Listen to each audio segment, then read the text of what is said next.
evening and welcome to Tinkering with Edkelar. As you might have noticed, I have a special place in my heart for early digital test gear. The early days of TTL and CMOS chips were when the industry still tried to come up with good ways to make diagnostics easier, both for field technicians and production line testing alike. I already showed quite a few devices from HP's product line. Now, by random chance, I found a thing by Fluke. So, a fluke of a fluke kinda. I wasn't really looking for it, but a seller who had a manual I wanted had it, and I used it to make shipping a bit more reasonable by comparison. While it was on its way, I tried to find out a bit more about it, only to realize there is no manual or schematic around. Many people on the internet were looking for some, but nothing seems to be available. By the looks of it, it is a similar device to the Logic Comparator. Now, let's see what arrived. It did arrive in the original plastic carry case. Nice. There is also some paperwork in it, and the lid originally held a piece of foam, which has been converted to nasty crumbs by time. Yuck! We got an instruction manual, a quick guide, and some random paperwork. I'll try to scan that.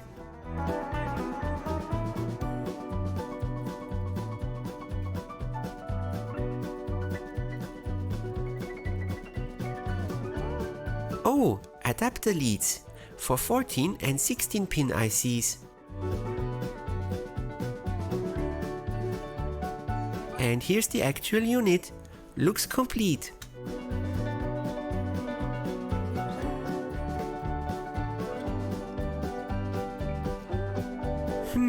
Some reference ICs, I'd guess.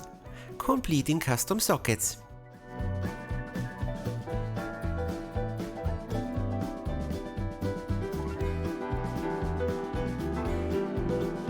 And some spare pins for said sockets.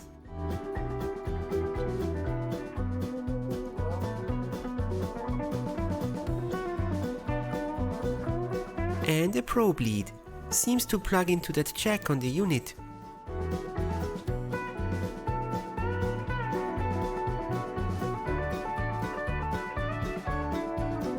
The case is a basket case. I need to get rid of all the sticky, nasty stuff first.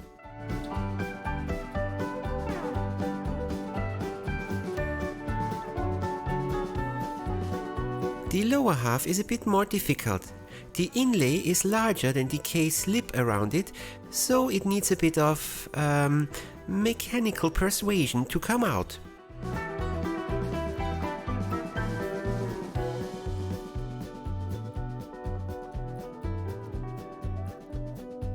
Yuck! Even more foam! This is where all those nasty crumbs come from.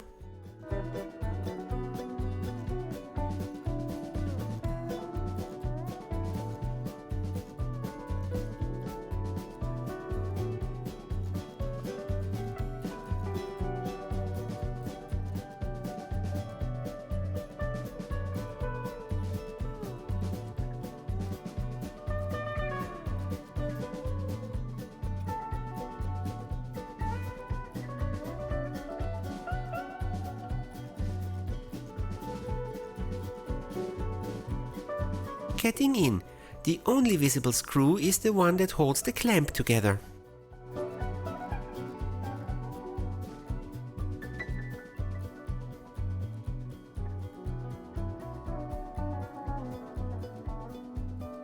Oh, that's an interesting design choice. Fluke just made a case around a regular IC test clip. Should also make it easier to replace if needed.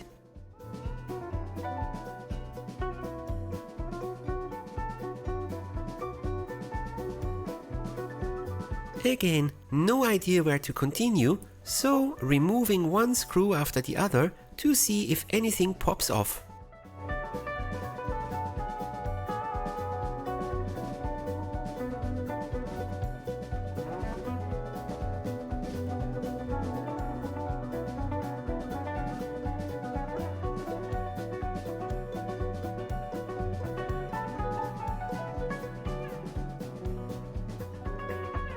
Ah, the hinge pin of the test clip comes out, and it seems that the test clip itself is just plugged in. Now I can see some stuff.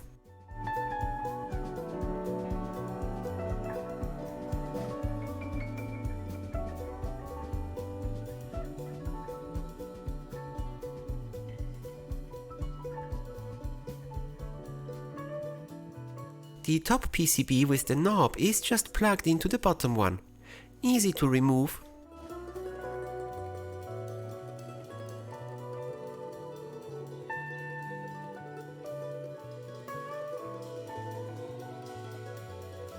Though the 3.5mm jack is a bit more of a struggle.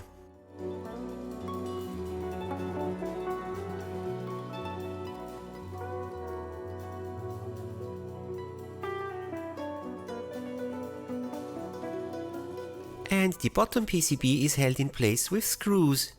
That's more like it.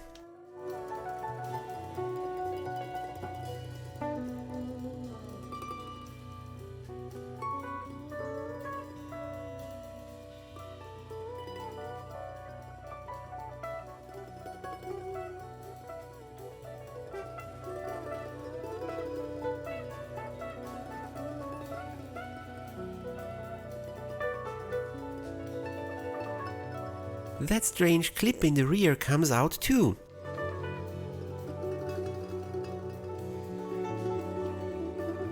But the top cover with the panel plate seems to be glued in place.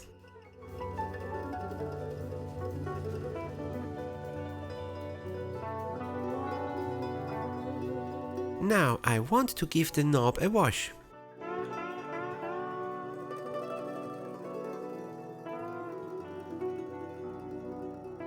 Whoops! It got balls and springs, but at least they landed right on the table.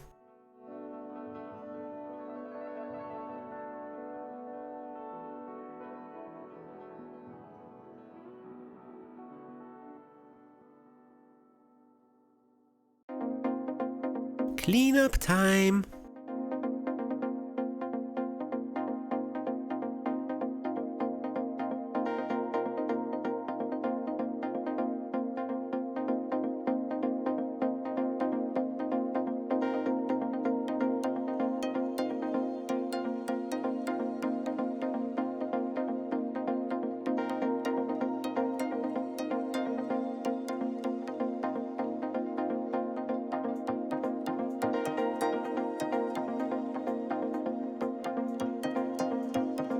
Now that strange clip just snapped off when I cleaned it. I'm trying to fix it, but the plastic is just too brittle to hold together. Maybe I'll remake something, if it is even relevant.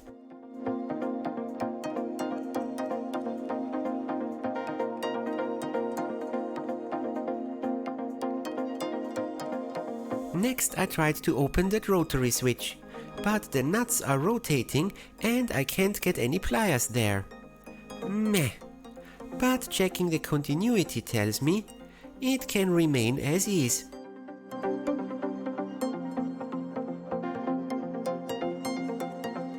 Checking the LEDs.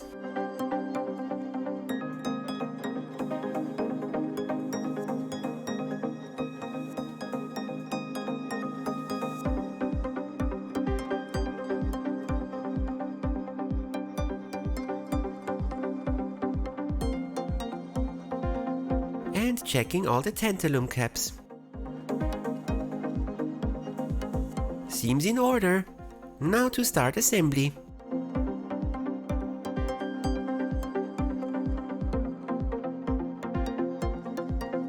I use a bit of grease to keep the balls and springs in place, and I already turned the selection switch to a known position. One is on top.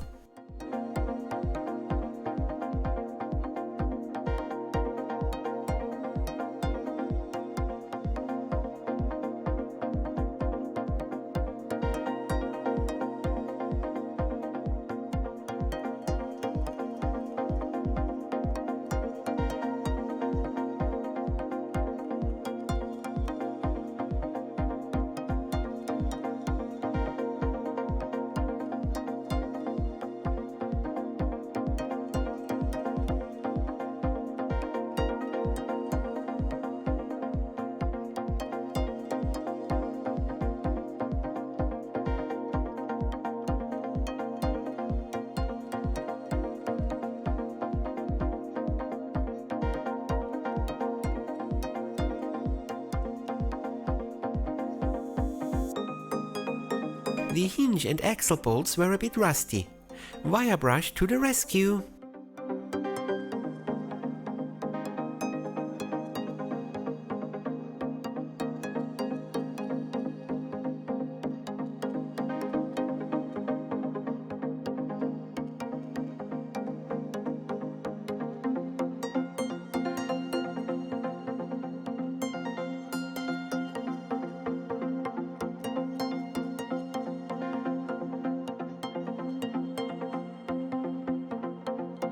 And the clip's spring was also a bit tarnished.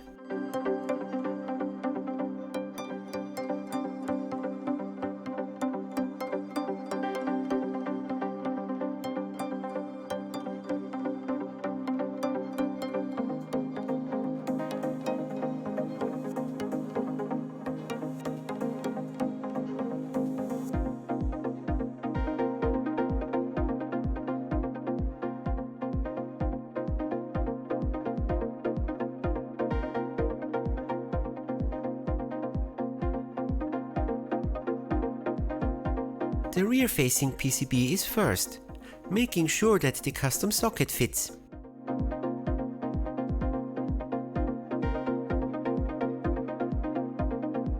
Here would be a good time to explain a bit about these sockets. Indeed, the device functions like the Logic Comparator that HP offered, and like that, we need to somehow configure the reference IC for comparison. HP had their little programming PCBs, and Fluke here has these custom sockets. They come with two lengths of pins, short and long. The shorter ones only reach the bottom-facing PCB in the device, the longer ones go through both of the PCBs. That means that the shorter ones will only make contact with one pin, while the longer ones short out two pins on the inside. That way, you can use the shorter pins for outputs, and the longer pins are for power and input pins.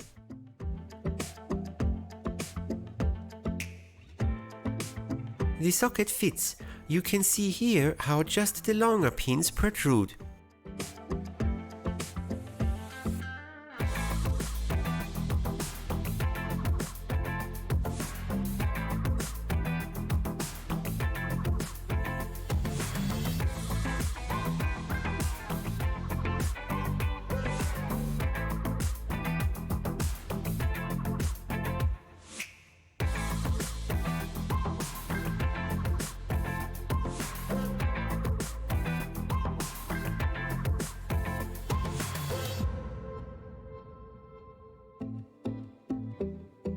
I'm rerouting the button wires. They originally went right through the socket part and got scraped a bit.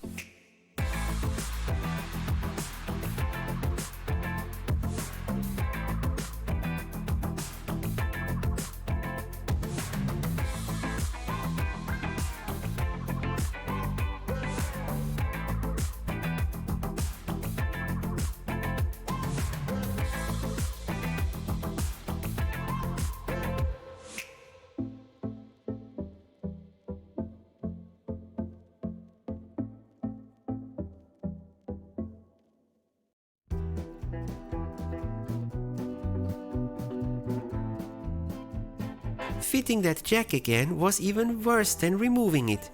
That's a tight fit.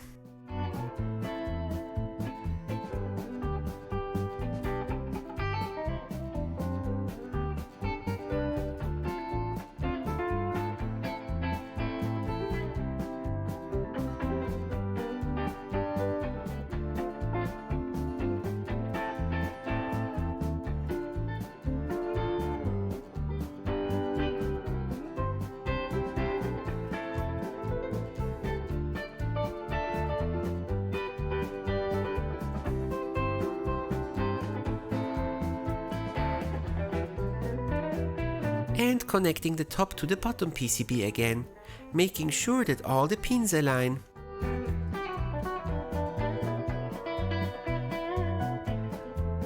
Now the test clip can come together again.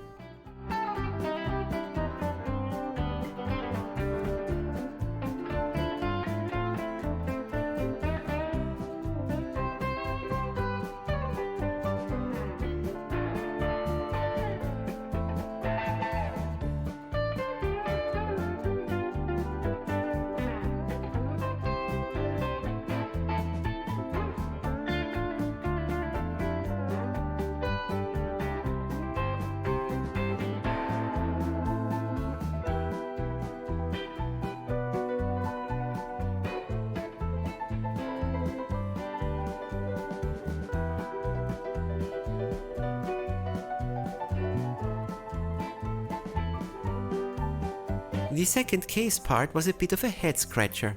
It didn't seem to fit quite right, but it turns out that the spring clip is preloaded and so it will not fit without squeezing the clip.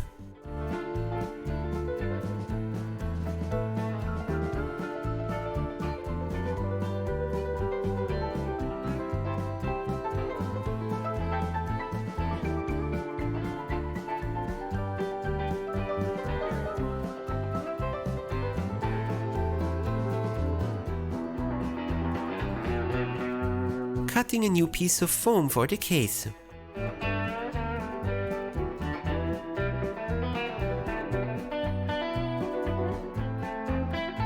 That looks fine. Let's see if it fits.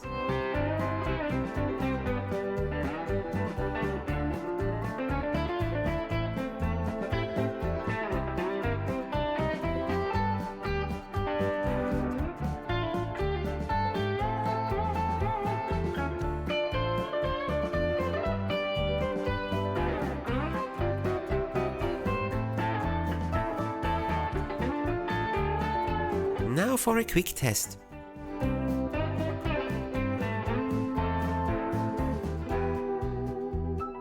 Clipping it to an IC without a reference IC will turn the clip into a logic probe. Any change in logic levels will be shown by a lit up LED. The button on the side will reset that state. Note that this is a later revision. Earlier models just showed the logic state, inverted if I'm not mistaken. The hold feature was added in this revision.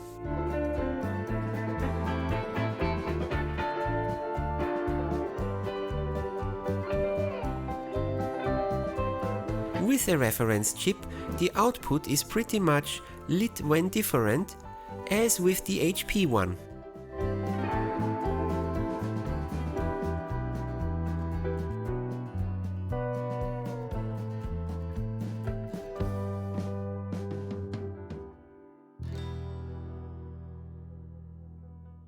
The knob allows to directly view the logic state of a pin. There is an extra LED at the triangle mark that will show high or low activity and blink for faster transitions.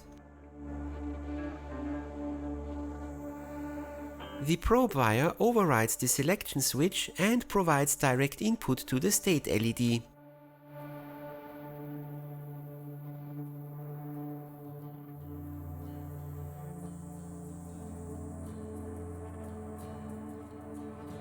To remake the lid part of the case, I'm cutting a bit of overhead transparency foil.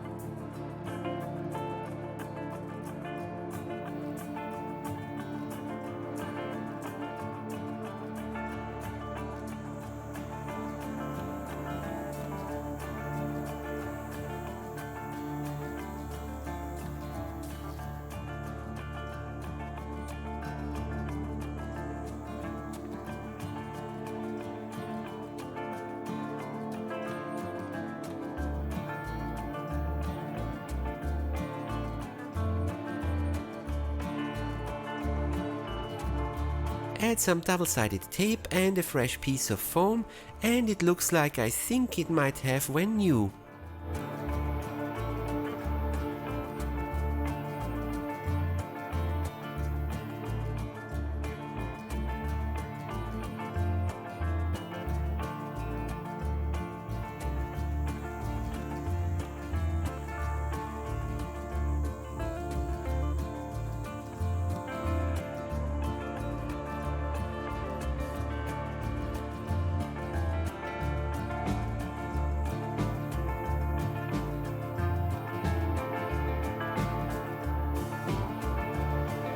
And that concludes this cleanup and restoration project.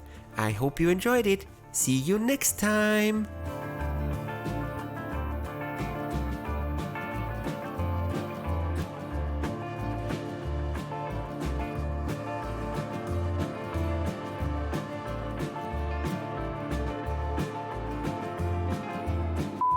and the bottom PCB is held in place with screws.